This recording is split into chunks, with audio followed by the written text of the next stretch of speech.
Assalamualaikum warahmatullahi wabarakatuh. Alhamdulillah, salatu wassalamu ala rasulillah. Puji syukur kepada Allah, salam dan salam kepada Rasulullah. Pada kesempatan ini saya mau berbagi kepada kita bersama tentang pentingnya kita mendidik sesuai dengan uh, ajaran Nabi, mendidik berdasarkan sunnah Nabi. Karena Allah berkata, wa ma atakumur rasul fakhudhuhu, apa yang dibawa Rasul maka ambillah, wa ma nahakum anhu fantahu, apa yang dilarang oleh Rasul maka tinggalkanlah. Salah satu yang harus kita ambil dari Rasul itu adalah konsep beliau sebagai pendidik, konsep beliau dalam mendidik. Saya mau menyampaikan ada beberapa hal yang mendasari ucapan saya, bahwa saya khawatir kalau kita mendidik hanya menggunakan konsep-konsep teori-teori yang berdasarkan teori ilmiah, lalu mengabaikan nilai-nilai konsep-konsep paradigma pendidikan yang dibawa oleh Nabi Muhammad SAW. Karena kita tahu beliau adalah uswatun hasanah, tidak hanya dalam persoalan akhlak, tetapi juga uswatun hasanah dalam mendidik. Setidaknya ada beberapa 5 alasan yang mengungkapkan saya bahwa memperkuat keyakinan saya kalau kita mendidik itu betul-betul wajib. Kalau dalam fikih kita bicara kewajiban, hukum wajib sunat, maka mendidik sesuai sunnah Nabi juga adalah kewajiban. Seperti ayat yang saya bacakan tadi, wa ma atakumur rasul fakhudhuhu, apa yang datang dari Rasul maka ambillah. Yang pertama adalah yang mendasarkan saya, Nabi Muhammad SAW dalam sebuah hadisnya pernah beliau mengatakan, Tuhan telah mengutus aku sebagai guru. Sebagai guru, atau yang disebut ba'asani Rabbi mu'alliman. Jadi pernah Nabi mengungkapkan dalam sebuah hadis, Nabi mengutusku sebagai seorang mu'allim. Jadi bukan hanya sebagai rasul, tetapi beliau juga sebagai pendidik. Kalau memang beliau sebagai uswatun hasanah, maka Nabi itu harus juga dijadikan sebagai panutan dalam mendidik. Yang kedua, di dalam Al-Quran juga Allah menyatakan dialah yang mengutus pada kaum yang buta huruf itu seorang rasul di antara mereka yang membacakan ayat-ayat kepada mereka, menyucikan mereka dan mengajarkan kepada mereka kitab dan hikmah, sunnah. Dan sesungguhnya mereka sebelumnya benar-benar dalam kesesatan yang nyata. Jadi kalau kita tidak mendidik, surat Al-Jumu'ah ayat 2 ini, Nabi diutus oleh Allah adalah untuk menjadi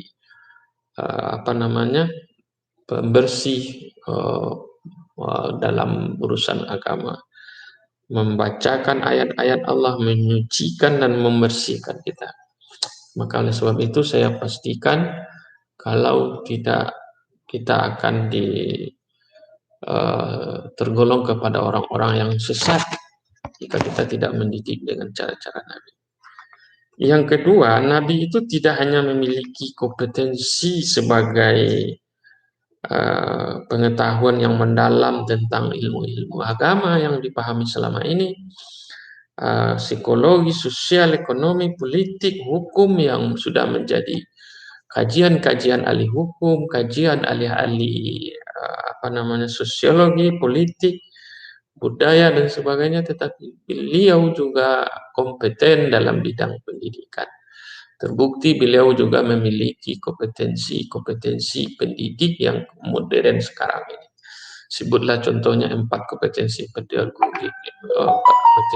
pendidik itu: kompetensi pengetahuan profesional, beliau menguasai pengetahuan agama yang mendalam. menguasai kehidupan masyarakat secara mendalam, menguasai kondisi masyarakat dan sebagainya. Kompetensi pedagogik itu beliau mahir bagaimana mendidik anak-anak. Banyak ayat-ayat hadis beliau yang menceritakan bagaimana beliau berkomunikasi dengan anak-anak, berbicara dengan Anas bin Malik, berbicara dengan cucunya Hasan dan Husain. Itu kalau sehingga para ulama menulis buku tentang at-tarbiyah fil Al-Quran wa Sunnah, atau juga ada yang menulis mendidik bersama Nabi. Itu menunjukkan Nabi itu adalah pendidik yang agung. Yang ketiga, Nabi Muhammad SAW menyuarakan pendidikan itu dari Mekah. Itu Nabi membuat halakah pendidikan awalnya di Darul Arkam, walaupun secara sembunyi-sembunyi. Di awal diutusnya beliau menjadi Rasul, beliau menyebarkan dakwah secara sembunyi, beliau membuat lembaga pendidikan di Darul Arkam. Nah, beliau penyelenggara pendidikan namanya.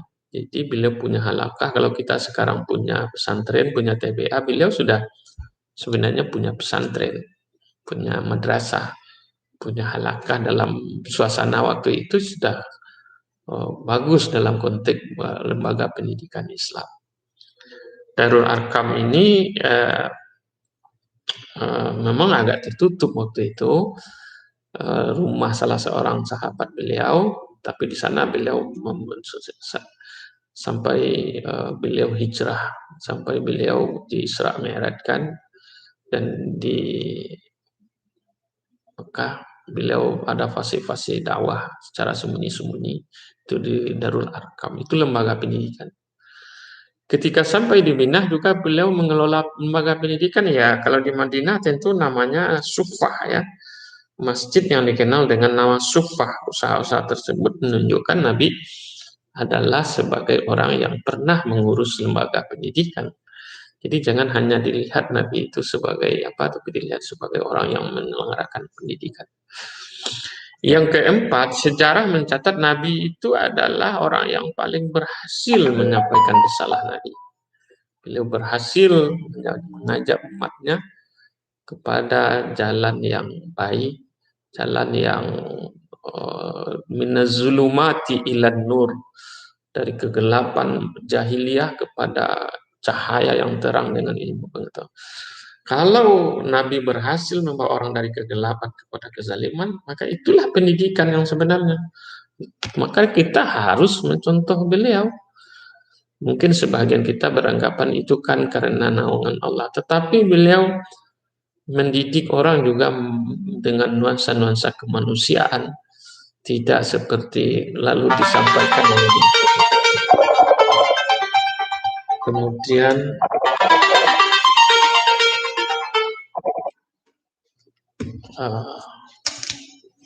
kemudian yang keempat, yang kelima adalah dalam teks-teks hadis Nabi Shallallahu Alaihi Wasallam berkaitan dengan pendidikan. Banyak teks-teks yang pengajarannya itu yang akan dibahas nih kalau kami di S2 membahas itu, teks-teks dan hadis yang bicara tentang pendidikan dan pengajaran. Itu saja, terima kasih. Saya yakin apa yang saya sampaikan ini